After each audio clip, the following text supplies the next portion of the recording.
বহিৰাজ্যত পুনৰ মৃত্যু অসমৰ যুৱকৰ কৰ্মসংস্থাপনৰ বাবে ছেকেন্দ্ৰাবাদলৈ গৈ মৃত্যু বটদ্ৰৱাৰ যুৱক প্ৰাঞ্জল বৰাৰ যুৱকজনৰ শৰীৰত আঘাতৰ চিন স্পষ্ট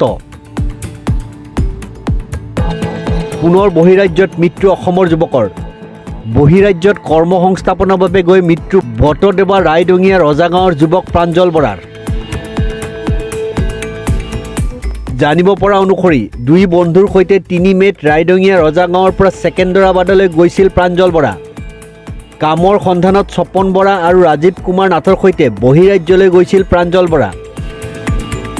তাৰ পিছতেই সোমবাৰে পুৱা গুমতলৰ চৈতন্যপুলিত উদ্ধাৰ হয় প্ৰাঞ্জলৰ মৃতদেহ ইফালে যুৱকজনৰ শৰীৰত আঘাতৰ চিন স্পষ্ট হৈ থকাত ৰহস্যৰ সৃষ্টি হৈছে বৰ্তমানলৈ জানিব পৰা হোৱা নাই এয়া হত্যা নে অন্য কিবা আৰক্ষীৰ তদন্ততহে পোহৰলৈ আহিব প্ৰকৃত ঘটনা বৰ্তমান সমগ্ৰ ঘটনা ৰহস্যৰ আৱৰ্তত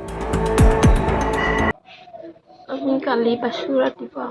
যদি আছে ঘৰলৈ আনি দিয়ে মই এবাৰ মুখখন চাওঁ তেওঁ নহ'লে কেনেকৈ থাকিম শান্তিত মই জীয়াই আপোনালোকে কেতিয়া খবৰ পালে নিউজ ডেস্ক ৰিপৰ্ট নিউজ 13